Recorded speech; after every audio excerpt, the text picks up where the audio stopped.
ada mindset di saat saya masih di tahun 2005-an ya, tahun 2005. Ada mindset ketika kita bekerja di lapangan, itu belum dianggap pekerjaan. Waktu itu di lapangan? Waktu itu, ketika saya kan agen, sales. Oke, berarti harus ke lapangan ya? Ya harus ke lapangan, bertemu dengan banyak orang.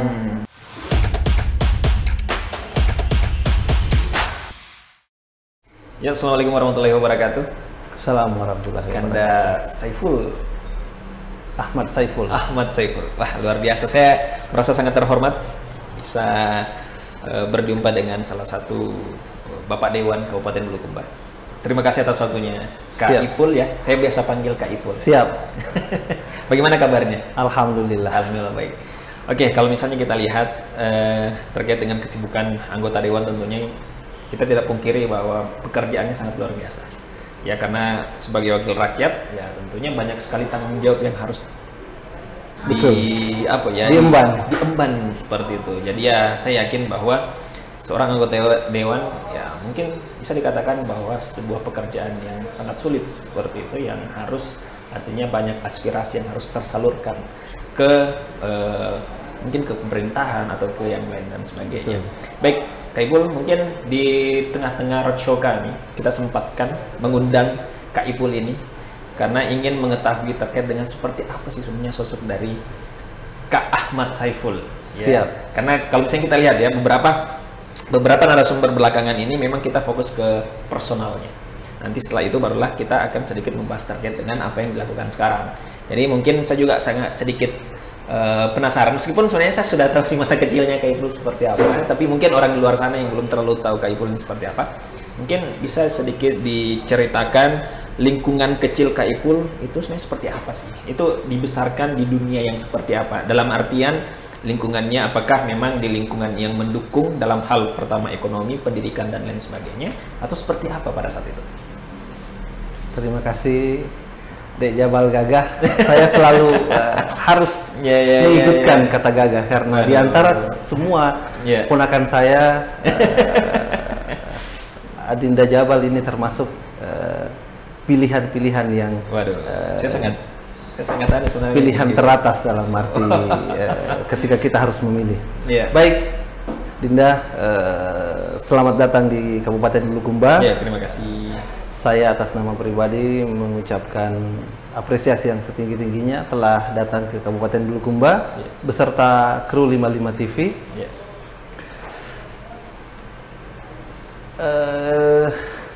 Ketika ingin menjelaskan atau ingin membahasakan tentang background saya, sepertinya sangat panjang. Terima kasih atas pertanyaannya, tapi saya harus merangkai kata bagaimana ini bisa terpotong tapi betul-betul lengkap gitu. Tapi harus lengkap. Jadi saya dilahirkan di Desa Barugaya.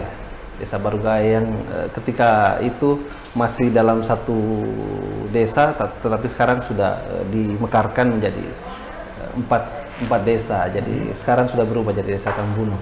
Kambuno sekarang namanya. Desa Kambuno. Kemudian orang tua kami hijrah ke Kelurahan Tanete karena cuma berjarak kurang lebih 3 kilo, tetapi karena faktor pekerjaan, tempat kerja yang mengharuskan untuk pindah ke lokasi yang dekat dari tempat kerja beliau, tempat mengajar beliau. Jadi saya kecil dan besar di Kelurahan Jawi-Jawi yang paling sering disebut di kota kecil Tanete. Kota kecil kecamatan, kota kecil kecamatan.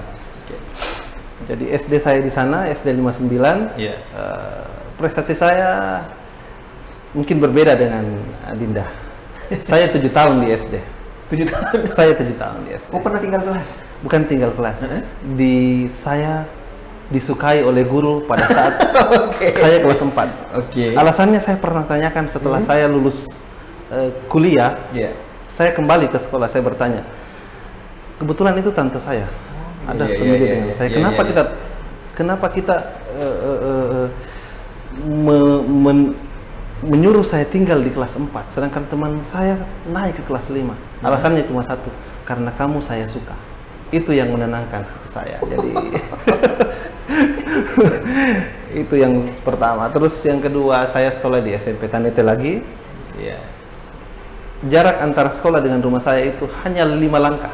Saya berhadapan rumah dengan SMP. 5 langkah. 5 langkah. Jadi bukan lagu ya? Bukan lagu. Tapi memang fakta.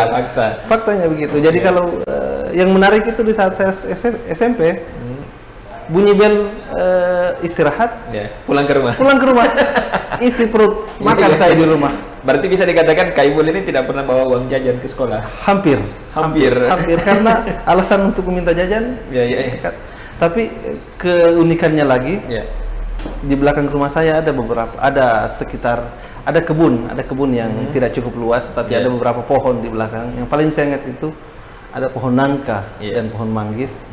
Ketika musimnya, alhamdulillah teman-teman saya selalu menagih, karena mulai dari saya ajak ke sana ketika ada buah yang mulai masak, saya memanggil untuk sama-sama memetik entah itu ketika kelas lagi kosong atau apa, saya selalu memanggil teman-teman, dan alhamdulillah itu menjadi ciri khas saya, selalu memanggil untuk makan ke rumahnya. Oke. Kalau misalnya orang Makassar sebut mungkin ini somber gitu ya.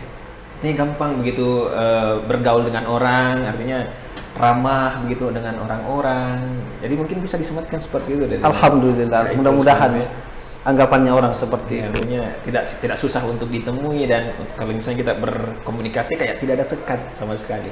Alhamdulillah. Biasanya kan ada orang seperti itu, Kak Ipul, sudah menjabat misalnya kayak anggota dewan kita yang ini masyarakat biasa misalnya, untuk bertemu saya sangat susah. Terus kalau kita berbicara harus kayak pegang-pegang lutut kayak gini-gini, waduh. Tapi kalau saya lihat Kak Ipul sangat santai. Alhamdulillah, alhamdulillah. Mudah-mudahan saya bisa menerapkan apa yang Adinda ucapkan ke saya. Oke. Baik, ini kita masih berbicara soal waktu masih kecil Kak Ipul. Artinya memang waktu SMP jarak antar rumahnya sangat dekat sekali. Nah, setelah itu lanjut SMA di Tanete juga, SMA 1 Tanete. Ya, alhamdulillah pengalaman saya sama seperti di SMP, karena kami tinggal di kelurahan kecil, jadi otomatis teman SMP, teman SD, SMP, SMA kurang lebih itu dalam artian bertambah, tapi naiknya tidak terlalu signifikan perbedaannya. Jadi kami seperti keluarga gitu ya, karena dari awal berbeda SMP, SMA. Berbeda kelas, tapi kami saling kenal karena sudah dari kecil ke bawah sampai SMA. Nanti setelah lulus baru pindah hijrah ke Makassar. Setelah lulus SMA saya punya cita-cita lain. Apa itu? Saya pernah bercita-cita untuk menjadi abdi negara, polisi pada saat itu. Saya pernah mau menjadi anggota Polri. Tapi alhamdulillah prosesnya itu lumayan mengubah karakter saya, mengubah mental saya, karena saya 3 kali mendaftar. Di pendaftar pertama itu saya mendaftar kan di TNI di Polri itu ada beberapa tahapan. Iya, ada beberapa tahapan seleksi. Betul. Seleksi tahun pertama itu, pertama kali saya mendaftar itu saya gagal di tes tertulis. Alhamdulillah. Tapi tetap mencoba. Alhamdulillah tes tertulis gagal, saya lanjutkan kuliah. Oh, kuliah dulu? Kuliah. Setelah itu di tengah perjalanan kuliah saya mendaftar lagi. Tapi ini kuliahnya stop atau tetap lanjut? Tetap lanjut. Tetap lanjut. Waktu itu kuliah di mana, Kak? Saya, panjang ini kalau kita mau cerita. Panjang ceritanya. Kalau kampus saya alhamdulillah seharusnya kita selesai itu 3 tahun 8 bulan. Tapi saya dalam waktu 3 tahun 8 bulan itu ada 4 kampus yang saya pernah masuki. 4 kampus? 4 kampus. Ini menarik. 4 kampus. Tapi sebelum kita bahas itu, kita bahas dulu yang polisi tadi. Iya. Di pendaftaran kedua saya gagal di Pantohir. Pantohir itu selangkah lagi. Iya, betul. Tinggal papan nama yang tercetak. Iya, betul. Jadi artinya seleksi terakhir, setelah itu kalau lolos sudah jadi polisi. Disitulah mental saya jatuh. Betul-betul, waduh, teman saya sudah masuk pendidikan, saya betul-betul kembali ke nol lagi. tetapi karena ada kebijakan hari itu ketika di Pantohir jatuh, tes selanjutnya dia langsung masuk ke tes tertulis, mulainya di tes tertulis lagi. Artinya tidak melewati dari awal. Jadi saya bismillah lagi. Di pendaftaran ketiga, alhamdulillah lagi saya tidak lolos di tahapan Pantohir lagi. Pantohir lagi. Waduh, bagaimana perasaan waktu itu? Saya sempat sakit. Sempat sakit. Disitulah saya rasakan kenapa saya bilang membentuk karakter saya, membentuk mental saya, karena saya saat itu drop sakit sampai kurang lebih 1 bulan lebih saya. Gara-gara itu? Mungkin bisa saya katakan mungkin ada pengaruh dari setelah mental saya jatuh. Itu yang menyebabkan imun saya turun jadi sakit. Gitu. Kurang lebih 1 bulan lebih. Lumayan lama juga itu. Ya, itulah yang menyebabkan kan di sela-sela saya mendaftar saya juga kuliah. Itu yang menyebabkan kuliah saya agak terhambat. Jadi saya harus memulai dari awal. Dan setelah itu sudah tidak ada lagi niatan untuk daftar? Tidak ada lagi. Saya mencoba untuk bismillah, bagaimana caranya untuk profesional. Harus saya capai gelar saya, harus saya puaskan orang tua saya yang betul-betul ingin membiayai saya untuk kuliah, yang betul-betul yang saya tangkap dari orang tua saya itu bagaimana saya bisa bertanggung jawab dan dia bisa melihat saya menjadi orang yang seperti sukses. Orang lain yang bisa bermanfaat untuk orang banyak. Itu yang selalu ditekankan. Bagaimana kamu bisa bermanfaat untuk orang banyak, nak. Selesaikan sekolahmu. Itu yang selalu ditekankan. Jadi ya berpindahlah saya mulai dari kampus pertama saya ada di STIMIK Handayani. Ya, STIMIK profesional. Bukan Handayani. AMIK profesional yang di Jalan Petarani. Saya ambil D1 di situ. Tapi di selanya itu D1 saya lanjut kuliah di Nitro. Lanjut di sana juga. Nitro. Setelah saya di Nitro, disitulah saya di Nitro tadi mendaftar polisi. Nilai saya agak bermasalah. Iya, karena mungkin disibuki dengan pendaftaran itu tadi. Betul, ada fokus yang teralihkan di situ. Jadi saya berpindah kampus lagi ke Setiem Bungaya. Jadi saya ambil surat keterangan, pindah ke kan satu institusi, sekolah manajemen, ekonomi manajemen. Jadi saya pindah ke Setiem Bungaya. Kurang lebih 2 tahun saya di Setiem Bungaya. Terakhir saya berpindah lagi ke Sekolah Tinggi Ilmu Keuangan Indonesia, STIKI. Di sana saya menyelesaikan. Berarti pengalaman di dunia perkuliahan sudah cukup banyak juga. Alhamdulillah. Tetapi satu yang menjadi poin dalam artian di antara beberapa kampus yang saya masuki tadi, saya tidak berhasil memasuki satu UKM apapun. sampai selesai. Sampai selesai. Itu kenapa? Itu yang menjadi pertanyaan bagi saya. Padahal kalau misalnya kita sebagai manusia ya setidaknya ada satu atau 2 UKM yang diikuti untuk menyelingi akademik yang cukup rumit yang kita hadapi setiap hari. Yang menarik begini, di antara seluruh UKM yang ada di kampus, saya ambil kampus di Nitro, di antara semua UKM, mau itu Mapala, mau itu art, seni, maupun itu sains, hampir semua tempatnya, semua base campnya pernah saya tempati tidur. Tapi tidak ada yang kita masuki? Tidak ada satu UKM pun yang saya tempati untuk mengikatkan diri. Jadi itu yang berarti hanya numpang. Alhamdulillah semua welcome. Ada beberapa teman-teman saya semua yang masuk di terbagi-terbagi ini, semua welcome. Jadi saya juga tidak ada masalah. Baik itu ada maba yang baru, ada senior. Alhamdulillah saya ada tempat di situ di antara ruangan-ruangan UKM. Apakah pada saat itu berpikiran bahwa kayaknya UKM-nya belum membuat Kak Ipul tertarik dengan mungkin ada gagasan-gagasan, tapi UKM ini belum cocok dengan gagasan yang ingin saya sampaikan, atau memang tidak ingin fokus di UKM sama sekali pada saat itu?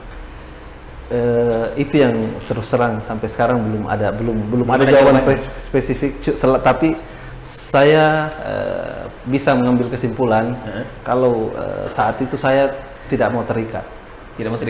Masih mau bebas. Masih mau bebas dalam artian banyak teman, banyak sahabat itu akan mendatangkan banyak kebaikan. Itu yang saya pelajari, karena disadari atau tidak, ketika kita mengikatkan diri ke satu lembaga atau satu organisasi, tidak semua orang menyukai organisasi itu.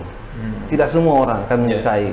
Dan saya bukan tidak mau, tetapi saya rasa saya harus berkenalan dengan orang banyak. Saya harus bergaul, berteman dengan siapa saja.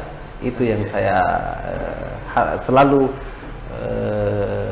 bawa ketika keluar dari rumah. Harus berkenalan, harus bersosialisasi, harus.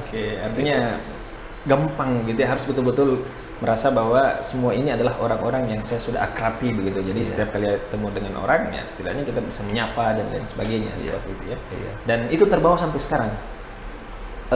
Alhamdulillah, mudah-mudahan seperti itu. Saya selalu berharap yang seperti itu, tetapi lagi-lagi kita sebagai manusia biasa tidak bisa memuaskan semua orang. Iya, betul-betul. Pasti ada kekurangannya. Iya, tetapi usahanya selalu saya alhamdulillah untuk bagaimana mengarah ke sana, memuaskan dalam artian berbuat baik kepada semua orang tanpa membeda-bedakan. Wow, ini yang harus di apa ya, artinya harus diikuti oleh anak muda zaman sekarang, karena kebanyakan anak muda sekarang itu egoismenya sangat tinggi, rasa keegoannya itu sangat tinggi. Kadang apa ya, ada pencapaian yang sudah dapatkan sekarang, terus tiba-tiba ada orang di sana yang artinya bisa dikatakan kenalan lama, itu agak malu-malu untuk menyapa, atau bahkan sembunyi tidak mau menyapa teman lamanya, padahal kan itu tidak ada masalah kalau misalnya kita say hello saja gitu kan. Nah, ini sebenarnya yang harus ditularkan ke anak muda, dan semoga nanti untuk nilai sosialnya bisa lebih didapat di sana. Karena kalau misalnya kita membatasi diri dengan keegoan, ya mungkin nilai sosial yang kita dapatkan atau kita miliki untuk orang lain itu akan terbatas. Betul, seperti itu. Sepakat. Baik, tadi Kak Ipul setelah lulus kuliah, target kedepannya ingin kemana? Wow, luar biasa pertanyaannya. Ini kan pasti ada rencana bahwa saya mau kerja di bagian inilah, atau mungkin mau lanjut kuliah lagi, atau seperti apa pada saat itu? Terima kasih. Ini pertanyaan yang sangat privat sebenarnya. Ini makanya secret room. Ini secret room. Jadi kita bongkar-bongkar sebenarnya. Wow. Ya, ketika saya selesai kuliah, alhamdulillah saya tidak pernah merasakan yang namanya menganggur. Tidak pernah merasakan. Setelah saya terima ijazah, ada perusahaan yang saya tempati melamar pekerjaan, memasukkan lamaran. Alhamdulillah saya diterima. Itu di Makassar? Di Makassar. Perusahaan asuransi jiwa, AG Life, yang kemarin merger dengan AG Lipo, Bank Lipo, tapi AG Lipo diakuisisi oleh bank lain. Di situ ya awalnya? Iya. Saya kerja sebagai agen asuransi kesehatan. Ya lumayan, kurang lebih setahun di sana. Lagi-lagi di situ saya harus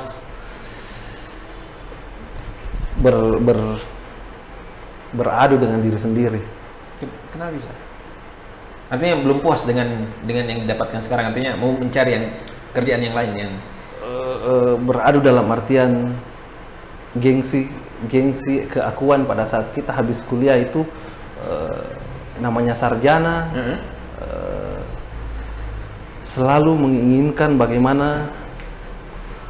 bagaimana memuaskan hati orang tua, bagaimana memuaskan keluarga di kampung. Waktu itu belum tercapai. Ya dalam artian begini, ada mindset di saat saya masih di tahun 2005-an ya, tahun 2005. Ada mindset ketika kita bekerja di lapangan, itu belum dianggap pekerjaan. Waktu itu di lapangan? Waktu itu, ketika saya kan agen, sales. Oke, berarti harus ke lapangan ya?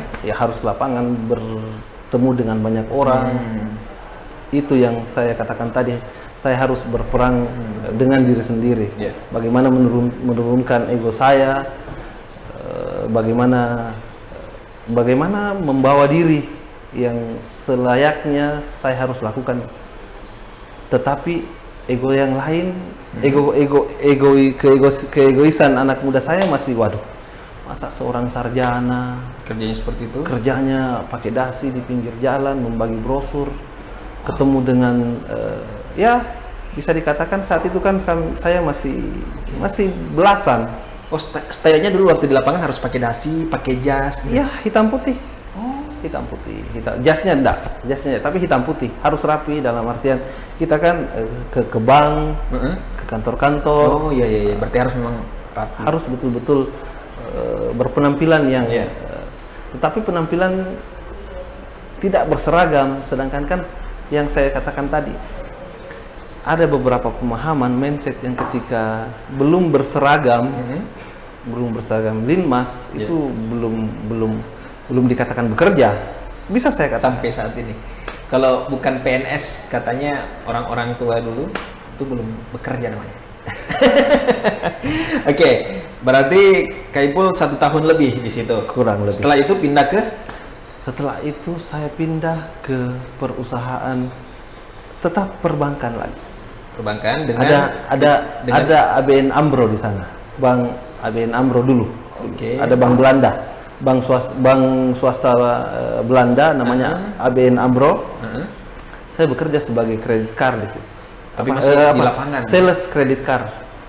Masih di lapangan, tetap di lapangan lagi. Saya bagaimana masih egonya masih muncul di situ? Mulai perlahan. Mulai perlahan.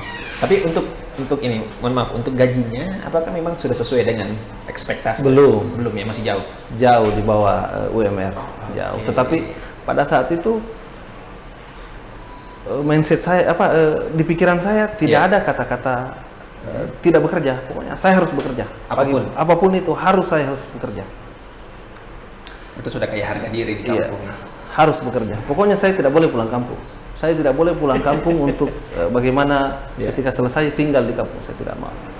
Jadi saya lanjut kerja di bagian agen kredit card.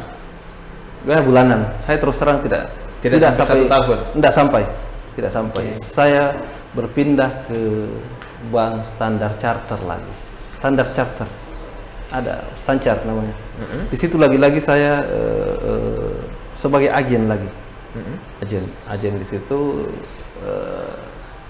berpindah ke perusahaan telekomunikasi, ada di XL. XL saat itu lagi booming-boomingnya. Saya bekerja di situ lagi sebagai agen lagi. Lapangan lagi. Lapangan terus. Berarti memang sudah ahli lapangan kayaknya sampai sekarang. Berpindah ke situ, Lanjut saya di XL, kurang lebih 1 tahun lagi di situ. Saya mencoba, tapi di antara saya bekerja yang tadi, saya selalu mencoba peruntungan. Peruntungan dalam hal lamaran kerja selalu saya selipkan. Ketika ada perusahaan yang saya lihat bonafit, pasti lempar ke sana. Pokoknya saya, meskipun sudah ada kerjaan sekarang, tapi pasti masih mau mencari yang lebih baik dari itu. Saya melamar terus pekerjaan. Sampai alhamdulillah saya ada panggilan di salah satu perusahaan Astra. Lagi-lagi asuransi. Tapi bisa saya katakan di sini sudah agak lumayan karena sudah ada label Astra di situ. Perusahaan yang cukup besar. Asuransi Astra Buana, Garda Auto. Di situ asuransi kendaraan. Jadi saya bermitra dengan beberapa dealer mobil, sales di beberapa dealer mobil itu saya temui untuk bagaimana caranya supaya saya bisa memasukkan asuransi kendaraan-kendaraan cash yang dibeli oleh para customernya. Berapa lama di sana? Saya kurang lebih 3 tahun. Oh, cukup lama ya? Cukup lama. Cukup Saya lama, kurang 3 tahun. 3 tahun. Dan setelah itu pasti ada lagi loh yang lain. Alhamdulillah disitulah saya masuk ke tetap lagi sales lagi. Sales lagi. Ini luar biasa, lu banyak juga pengalaman kerjanya. Kalau misalnya mungkin pengalaman kerja sudah wah luar biasa nih pengalaman kerjanya. saya alhamdulillah diterima lagi di tahun 2010. Diterima di perusahaan lokal tapi berkelas nasional. Ada salah satu perusahaan PT Haji Kalla. Ada PT Toyota di situ. Oke, di situ sebagai sales. Sebagai sales juga. Alhamdulillah beberapa kali tes, beberapa kali wawancara, saya diterima di situ. Disitulah saya bekerja dan mungkin waktunya paling lama. Berapa lama di sana? Kurang lebih 8 tahun saya di Toyota. 8 tahun, sampai tahun 2018 berarti? Kurang lebih, betul. Sampai 2018 saya. Cukup betah juga di situ ya? Alhamdulillah. Bisa dikatakan ya mungkin sudah hampir sesuai passion. Dan juga ya kebutuhan-kebutuhan kayaknya sudah mencukupi di sana. Alhamdulillah. Ada beberapa yang... Dan setelah itu baru mencalonkan? Ya. Oh, betul. Artinya itu terakhir ya? Itu yang terakhir. Itu yang terakhir ya? Oke, nah sekarang yang terakhir, yang ini sekarang nih, yang sebagai anggota Dewan DPRD Kabupaten Bulukumba. Satu hal yang bisa saya petik dari pengalaman pekerjaan yang disebutkan tadi Kak Ipul, bahwa dari sekian banyak pekerjaan, semuanya di lapangan, dan itu kayaknya yang membuat mental Kak Ipul sebagai orang yang cukup survive untuk bertemu dengan masyarakat, sehingga bisa menjadi seorang anggota dewan sekarang. Jadi alhamdulillah. Sebenarnya tidak ada yang harus disesali, karena setiap kali ada kegiatan pasti ada, meskipun sangat sedikit, hikmah yang bisa kita ambil. Betul. Soalnya tadi itu. Kalau misalnya mungkin Kak Ipul tidak terbiasa di lapangan, ya mungkin untuk mensosialisasikan diri pada saat kampanye dulu, itu mungkin ya berbicara depan umum saja terbata-bata, gugup apa semua, tapi karena sudah terbiasa sehingga kayak nyaman gitu diajak berkomunikasi, meskipun mungkin kenal dengan orang belum terlalu lama, tapi sudah kayak akrab sekali dengan orang itu. Kayaknya memang terbangun dari sana ya. Alhamdulillah banyak yang saya katakan tadi, banyak manfaat yang saya dapatkan dari pekerjaan saya sebelumnya. Oke, dan sekarang sudah menjadi anggota dewan, apa yang membuat Kak Ipul saya mau maju begitu menjadi bagian dari DPRD Kabupaten Bulukumba? Alasan spesifiknya mungkin. Ini menarik nih ya.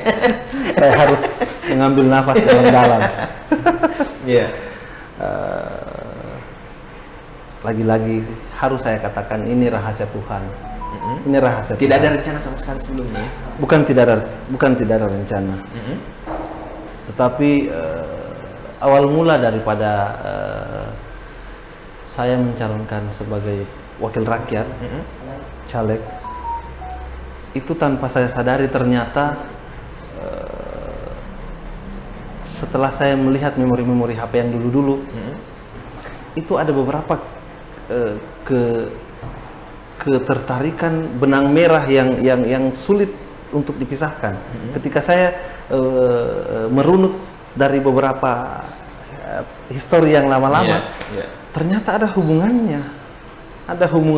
Biarpun saya mengatakan tidak pernah ada sebelumnya, tetapi secara tidak langsung ternyata itu sudah ada.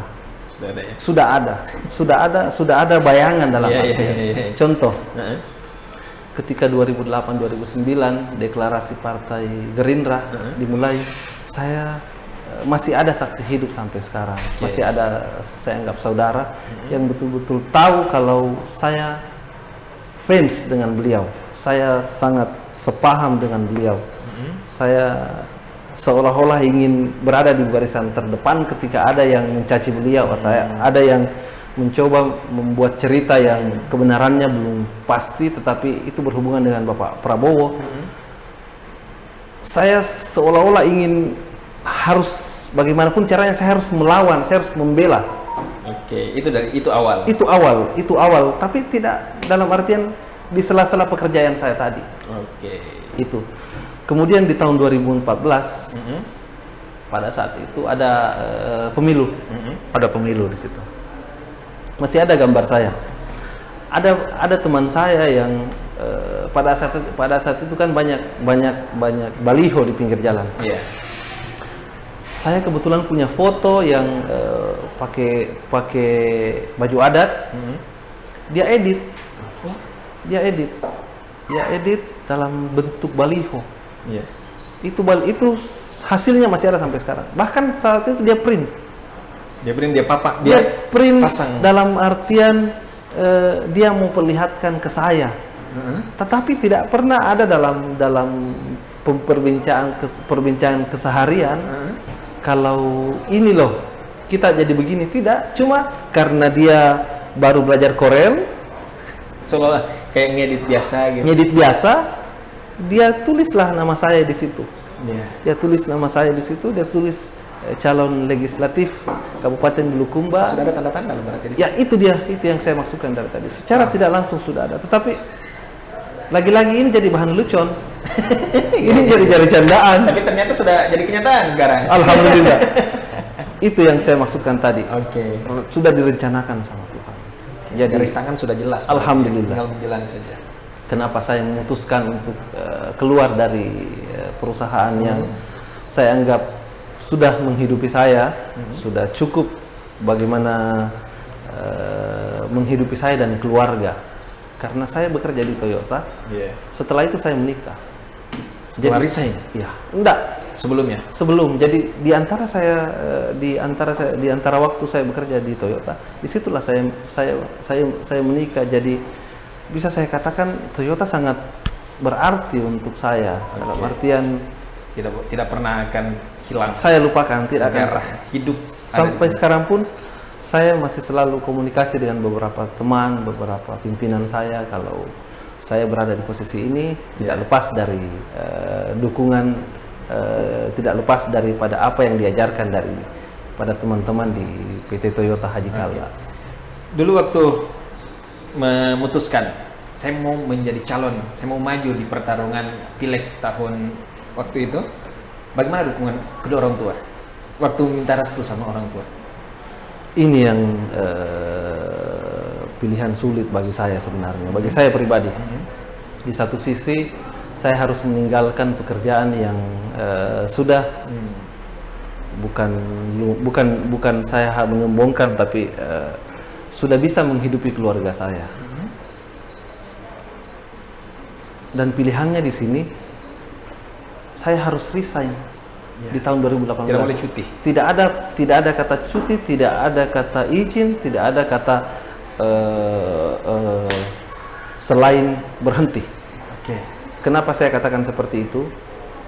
Bisa saja sebenarnya saya tidak melakukan pelaporan kalau saya ikut pemilihan legislatif, tetapi di pikiran saya pasti saya tidak fokus ke satu.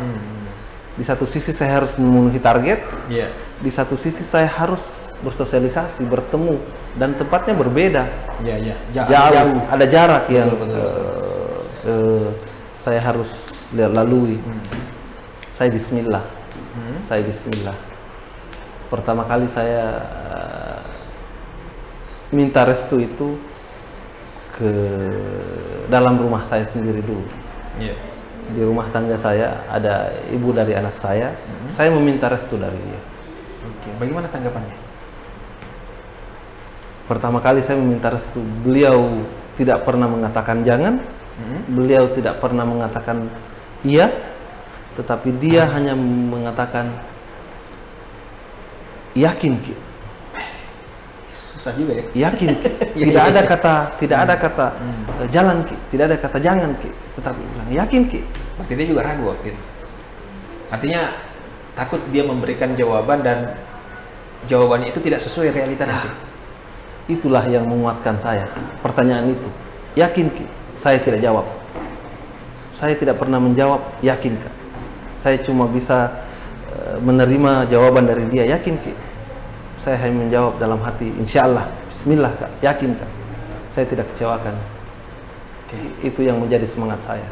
Setelah itu saya mulai. Tapi ini belum resign ya? Belum, Belum ya? belum. Oke, oke, oke, oke. Berjalan.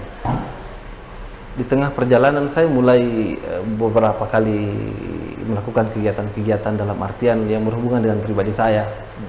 Melakukan kegiatan kunjungan-kunjungan kerja dalam artian saya sosialisasikan diri sekaligus saya menjual mobil Sekalian ya? sekalian. Oke. Jadi saya waktu itu ambil kesempatan ketika melakukan kunjungan ke kampung, ke daerah, itu saya sempatkan ikutkan flyer. Sambil saya jalan, ketika butuh mobil hubungi saya di Toyota, Tetapi itu yang saya ambil kesempatan untuk berkenalan lagi dengan dia. Saya saya tinggal di sini. Itu yang saya perpendek. Saya meminta restu ke kedua orang tua. Oke, setelah istri Saya ke kedua orang tua. Saya keluar langsung ke orang tua. Ya, lagi-lagi orang tua menyatakan, bagaimana keluargamu? ya. Dia mengembalikan ke Ini sebenarnya wah, jadi bingung saya. Bagaimana ini? Yang mana yang saya mau ambil sandaran ini? Saya berpikir istri di rumah menyatakan yakin saya harus ke kedua orang tua supaya kedua orang tua posisinya mengiyakan, kan sudah sandaran saya sudah agak kuat kalau begitu. Tapi ini ternyata juga jawabannya bagaimana dengan keluargamu? Apa tanggapan dari wah, berat juga ibu dari anak-anak? Iya.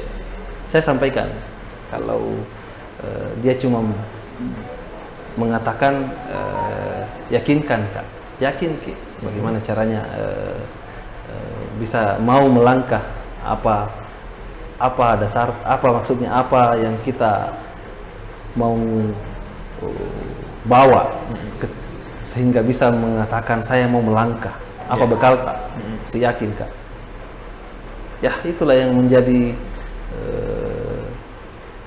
modal saya, keyakinan saya. Keyakinan agar mereka tidak kecewa. Jadi betul-betul jawaban secara pasti ke keluarga saya, ke keluarga inti saya ya. Semua pertanyaan yang saya ajukan ke dia dibalikkan ke saya. Dan itu sedikit menjadi beban pada saat itu. Harus, pasti. Sangat menjadi beban. Sangat menjadi beban. Karena semua memberikan pertanyaan balik ke saya. Iya. Kenapa bisa kau mengambil keputusan untuk ke sana? Iya. Jadi otomatis saya harus meyakinkan mereka dengan action, dengan kerja saya. Saya harus meyakinkan mereka melalui orang lain. Itu kuncinya. Saya harus meyakinkan mereka, meyakinkan keluarga inti saya melalui mulut orang lain. Kalau saya sudah layak di posisi itu. Itu kunci saya. Kalau saudara-saudara yang lain bagaimana responnya? Sama seperti itu. Sama semuanya. Keluarga inti yang saya maksudkan tadi. Oke. Saya punya satu cara untuk menjawab dari pertanyaan mereka melalui mulut daripada orang-orang yang ada di sekitar saya, orang yang mereka kenal, orang yang mereka tidak kenal sekalipun. Itu yang saya harapkan berbicara ke mereka dalam artian melayakkan diri saya itu orang lain ya. Harus orang lain yang sebutkan, bukan saya yang meyakinkan. Kalau oke, ini menarik karena Kak Ibul pasti resign setelah memantapkan diri untuk maju sebagai calon legislatif pada saat itu. Tapi pernah tidak terfikirkan kalau misalnya saya tidak lolos nih masuk anggota dewan, saya mau kemana nanti? betul. Apakah tetap mau balik, masukkan lamaran kembali, atau ada planning ke depan yang lain mungkin pada saat itu? Alhamdulillah, sebelum mengambil keputusan itu ada wajib kita punya planning. Setiap apa yang kita lakukan harus mempunyai pilihan, harus ada choice. Plan A, plan B, ataupun ketika memungkinkan kita harus punya plan C. Yeah. Saya mencoba peruntungan sebelum saya masuk ke sebelum 2018 saya beberapa kali mencoba peruntungan. Ya. Ada beberapa usaha kecil Yang dibuat gitu. yang saya coba lakukan. Saya pernah membuat tempat cuci motor Di Tanete. di Makassar. Makassar. Di Makassar. Saya numpang di kafe teman saya. Lagi-lagi saya numpang di pinggir kafe teman saya karena menurut saya kafenya lumayan Rame ya. lumayan ramai dan strategis tempatnya. Saya bangun tempat cuci motor di situ. Di situ. Alhamdulillah, biarpun tidak lancar, tetapi saya pernah merasakan yang namanya oh begini namanya memanage orang, begini ketika kita merintis usaha, ada pelajaran-pelajaran. Biarpun tidak seperti yang saya inginkan, saya bayangkan sebelumnya kalau ini akan lancar terus-terus. Lagi-lagi saya ambil kesimpulan di situ, wah ini bukan peruntungan saya di sini. Oke, artinya bukan passion lah di Bukan passion. Saya coba lagi buka usaha tempat cukur, barber, kan lagi booming di Makassar lagi. Oke. Lagi-lagi saya bukan menumpang sih ceritanya, ikut di salah satu tempat kafe di Makassar, ada tempat kosongnya, disitulah kami sewa. Sampai sekarang? Alhamdulillah, masih ada yang jalan sampai sekarang. Itu kami buka. Jadi poinnya begini, pilihan-pilihan saya itu saya harus mandiri. Kata Bob Sadino, saya alhamdulillah peringkat di kelas tidak terlalu baik, tetapi ketika berbicara mengenai filosofi para kata-kata orang-orang sukses, saya suka ikut membaca bagaimana. Sekecil apapun itu usaha, ketika kita yang memiliki, kita adalah bosnya. Ketika kita merintis, kita adalah bosnya. Jadi itu yang terngiang-ngiang terus. Jadi dalam artian di sini itu bekal saya. Ini adalah pertaruhan hidup saya. Dalam artian plan selanjutnya ketika saya tidak berhasil, ya saya harus memantapkan ya pilihan B saya, yaitu berusaha. Oke, baik. Dan dengan kopi. Ya, saya sudah mau hampir habis nih. Silakan. Ini kalau misalnya kita lihat perjuangan. Ini maaf saya potong. Ini kopi Sija. Wow, luar biasa. Pantasan warkop Sija ini sama yang di Makassar punya. Ini tidak terasa sudah mau hampir habis. Alhamdulillah. Kopinya sangat ciri khas, punya khas tersendiri dia. Ya. Nah, ini juga salah satu usaha, tapi setelah terpilih, ya kan? Nah, mungkin kita masuk ke ke perjuangan pada saat mencalonkan diri sebagai anggota legislatif. Itu kan tidak mudah. Dan dengan begitu banyak hambatan, rintangan, akhirnya terpilih menjadi salah satu anggota legislatif Kabupaten Bulukumba.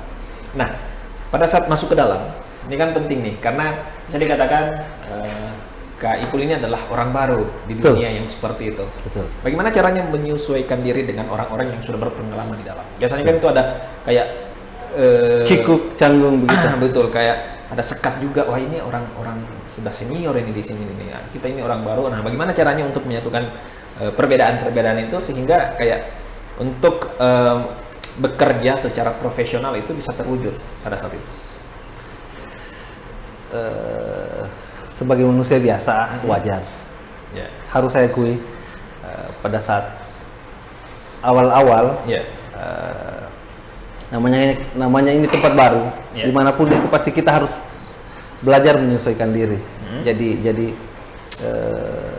ada perasaan yang tidak seperti biasanya, ya saya akui di awal-awal. Di awal-awal, karena kan mau tidak mau, suka tidak suka, saya pribadi memang baru di dunia, dalam artian dunia legislatif, berhubungan dengan aturan undang-undang. Saya baru di situ. Basic saya di marketing, ekonomi. Saya jurusan ekonomi di kampus yang saya ikuti. Jadi lagi-lagi saya harus menyesuaikan diri, belajar bagaimana memposisikan diri yang seharusnya, bagaimana memposisikan saya sebagai perwakilan. Ada orang yang menaruh harapan pada saya. Ya kembali lagi saya harus memunculkan percaya diri, belajar bagaimana caranya saya betul-betul bermanfaat untuk orang banyak. Lagi-lagi di situ, itu yang menjadi bekal saya. Saya harus bermanfaat untuk orang banyak dan harus merubah mindset ya, bahwa semua di sini sama. Semua di sini. Semua membawa perwakilan. Begitupun saya, baik senior, junior, baru datang, sudah lama, semua sama. Betul. Oke, dan itu yang dibangun di awal sehingga sekarang mungkin untuk sekat terkait dengan perbedaan senior junior sudah tidak. Betul. Itu yang menjadi modal. Kan di Kabupaten Bulukumba ada 40 orang dari 4 dapil. Jadi itu yang menjadi modal saya. Kita ini orang-orang pilihan, dalam artian kalaupun teman kita lebih, mungkin di kekurangannya dia, saya ada lebihnya di situ. Jadi itu yang saya tumbuhkan, Oh, saya kurangnya di sini, oh di sana lebihnya. Tapi lebihnya di sana, mungkin di situ kurangnya saya. Dalam artian kita harus tidak boleh terlalu memandang tinggi teman kita, juga tidak boleh terlalu merendahkan diri sendiri. Itu yang saya bawa terus terang. Sudah berapa lama menjabat sebagai anggota dewan? 2 tahun 2 bulan. 2 tahun 2 bulan, berarti bisa dikatakan sudah pertengahan ya? Hampir pertengahan. Hampir pertengahan. Nah, kalau misalnya dilihat dari beberapa tahun menjadi anggota dewan, apa yang artinya kegiatan yang mungkin pernah dilakukan yang artinya sudah berdampak begitu ke masyarakat, khususnya di dapilnya Kak Ipul sendiri pada saat itu?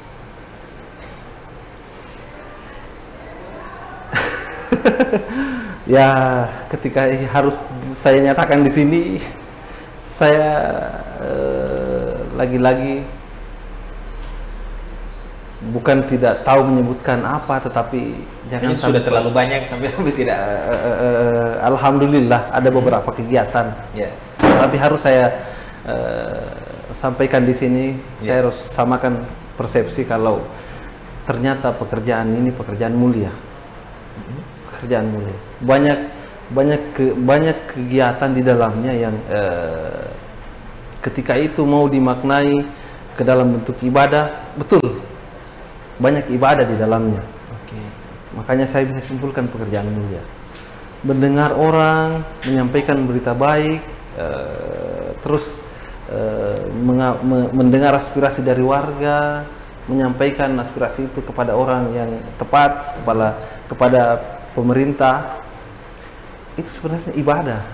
Apalagi ketika yang kita sampaikan itu untuk kepentingan orang banyak, dan itu terrealisasi, kembali orang banyak itu akan mendoakan kita, akan senang, dan ketika itu terlaksana, saya meyakini kalau itu akan menjadi amal jariah.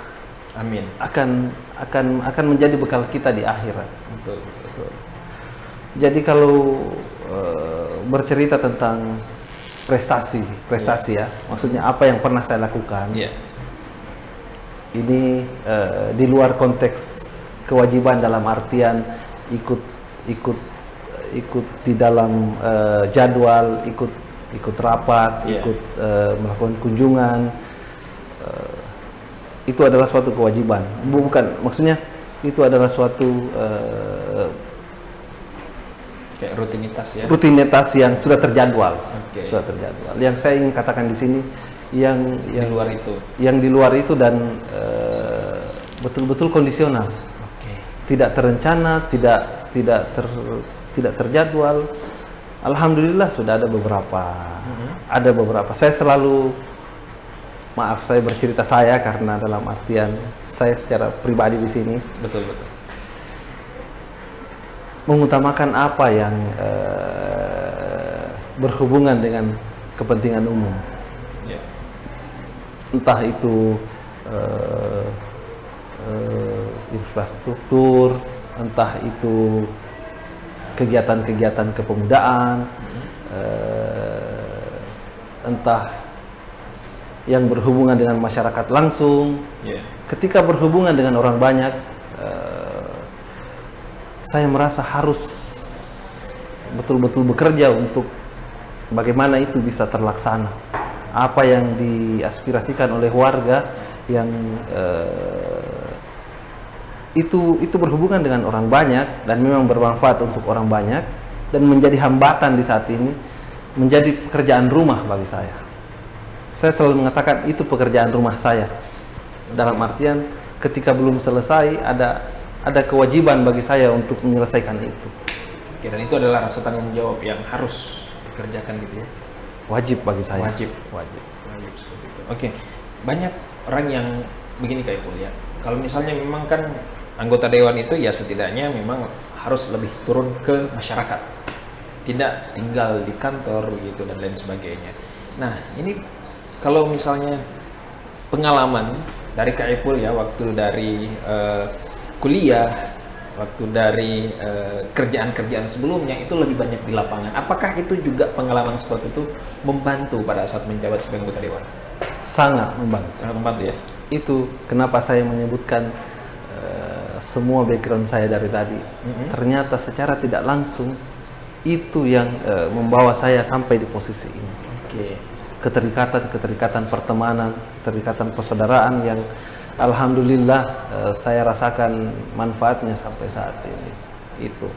Memang sekarang kayak itu lebih banyak di luar kayaknya, di lapangan ya.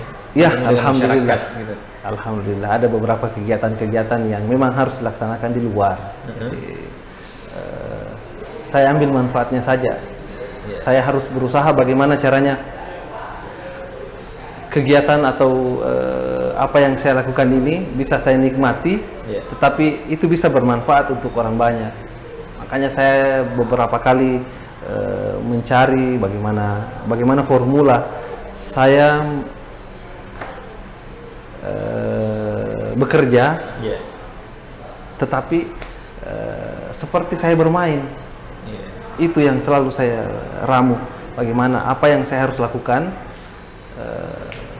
seolah-olah saya bermain, tapi sebenarnya saya sedang bekerja. Kayak mungkin hobinya mungkin ya.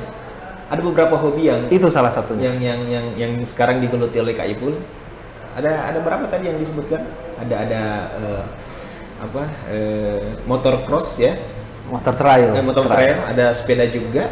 Iya, itu bentuk salah satu hobi yang sekaligus bisa dijadikan sebagai kerjaan sekaligus ya, karena bisa langsung bertemu dengan masyarakat yang ada di pelosok-pelosok. Itu poin yang saya bisa tarik, karena ketika saya harus mengendarai kendaraan normal, saya tidak bisa sampai di daerah itu. Mungkin aksesnya tidak bisa ya, karena mungkin jalan. Ada beberapa akses yang betul-betul belum bisa dilalui oleh kendaraan normal. Jadi seperti yang tadi harus naik mobil berpenggerak 4x4, harus naik motor yang mempunyai dengan bersepeda juga itu bisa kita capai seperti itu. Berarti intinya hobi sekaligus kerja. Iya. Satu kali jalan. Jalan. Orang bilang menyelam sambil minum air gitu ya. Nah mungkin istilah itu cocok untuk yang pekerjaannya Kak Ipul dengan hobinya sekarang. Oke, untuk harapannya ke depan Kak Ipul sebagai anggota dewan nih, khususnya untuk masyarakat Bulukumba, terkhusus untuk dapilnya sendiri seperti apa sih? Iya, harapan saya tidak muluk-muluk. Untuk warga Bulukumba dan warga Rilau Ale, ada 2 kecamatan dapil saya. Ada 14 desa, ada 3 kelurahan. Jadi ada 17 pemerintahan di sana, ada 2 camat. Harapan saya tidak terlalu muluk-muluk. Saya hanya ingin ada sinergitas terbangun antara pemimpin di beberapa desa. Di seluruh desa di 14 desa di 3 kelurahan, 2 kecamatan. Saya ingin ada sinergitas terbangun kepada semua perwakilannya. Tidak dalam artian cuma satu orang, cuma si A, cuma si B, tapi saya mengharapkan di situ ada sinergitas. Biar apa yang diharapkan oleh masyarakat itu bisa tersampaikan, bukan terabaikan.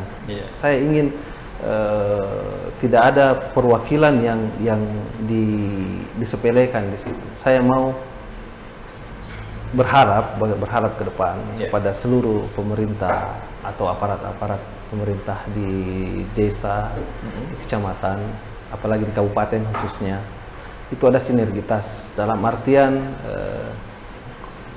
sekarang sudah ada komunitas, tapi perlu kita tingkatkan lagi. Perlu kita tingkatkan. Adanya kegiatan-kegiatan daerah, libatkanlah kami, libatkan kami supaya kami bisa memfollow ketika itu permasalahan atau program sedang berjalan, tetapi ada permasalahan, kami bisa ikuti, kami bisa update apa yang menjadi permasalahan, kenapa program ini tidak jalan. Itu yang ingin saya harapkan ke depannya. Baik, semoga semua harapannya bisa terwujud, Kipun. Amin. Dan sukses. Siap. Buat pencapaiannya sekarang. Siapa yang sangka ya sekarang sudah menjabat sebagai anggota dewan, dan yang awal-awalnya mungkin belum terfikirkan, tapi lama-kelamaan kayaknya ya garis tangan sudah menentukan dan akhirnya bisa di titik ini. Saya selalu meyakini ketika memulai dari awal, saya harus bikin sesuatu yang berbeda. Ada kata-kata saya yang sangat bermakna, sangat selalu saya dengung-dengungkan ketika saya berbicara dimanapun itu, ketika saya bercerita dimanapun, ada kata-kata yang tidak boleh saya tinggalkan. Ada kata insya Allah berhasil. Insya Allah berhasil. Dan itu yang menjadi tagline buat saya. Ada kata berhasil di situ. Ada kata berhasil itu bersama Ahmad Saiful. Itu kepanjangan. Alhamdulillah ada teman saya yang saya temani komunikasi. Kita saling mengisi dan beliau memberi masukan sepertinya ini kata-kata yang cocok. Jadi harus kita sematkan kata insya Allah. Artinya kita tidak melampaui kehendaknya yang di atas. Harus menyandarkan kepada Yang Maha Kuasa. Kalau sebenarnya jalan kita sudah ada. Tinggal kita bagaimana mencari ini, Karena suka dukanya untuk sampai di posisi ini sangat luar biasa. Sangat luar biasa. Bisa saya katakan sangat luar biasa, dan alhamdulillahnya bekal saya sudah cukup. Sudah cukup. Saya rasa sudah cukup karena pengalaman yang saya tadi. Hubungan dengan orang, bersosialisasi dengan orang, itu menjadi modal utama saya. Wow, luar biasa. Dan salah satu panutan saya, tentunya semangatnya yang sangat luar biasa, ini patut dicontoh oleh anak muda sekarang, bahwa apapun yang kita yakini, itu yang paling penting itu. Dari istri, orang tua, mengembalikan, yakin tidak, ternyata bisa menjawab. Yakin dulu baru jalan. Keraguan yang pernah terfikirkan oleh istri dan juga orang tuanya Kak Saiful ini ternyata terjawab, bahwa ternyata yakin dan berhasil. Insya Allah berhasil dan betul-betul berhasil. Alhamdulillah. Terima kasih banyak Kak Ipul. Siap. Sudah berbagi bersama kita, dan jarang-jarang loh ada anggota dewan yang ingin berbagi kisah masa kecil sampai saat ini menjabat sebagai anggota dewan. Dan tentunya ini adalah salah satu inspirasi yang bisa dijadikan sebagai contoh untuk anak muda di luar sana, bahwa setiap mimpi itu tidak perlu kita jadikan hanya mimpi semata, tapi coba diwujudkan dengan tindakan dan semangat. Meskipun itu ada beberapa orang yang meragukan, tapi dengan semangat yang dimiliki pasti keraguan itu akan terjawab sendiri. Oke, baik, terima kasih banyak Kepul sekali lagi. Sama-sama. Tentunya mohon maaf kalau misalnya sedikit mengganggu aktivitas hari ini. Tidak. Dan sukses selalu, dan semoga bisa selalu memberikan inspirasi dan aspirasi dari masyarakat bisa selalu dipegang dan bisa tersampaikan langsung, dan semua yang artinya keluhan-keluhan masyarakat bisa terjawab begitu dengan adanya Kak Saiful di DPRD Kabupaten Bulukumba. Amin. Oke, baik, terima kasih banyak. Kita cukupkan sekian dulu untuk podcast hari ini, dan sampai ketemu di episode selanjutnya. Sekali lagi terima kasih Kak Saiful. Sukses terus 55 TV. Siap. Assalamualaikum warahmatullahi wabarakatuh. Waalaikumsalam warahmatullahi wabarakatuh. Insya Allah berhasil. Amin.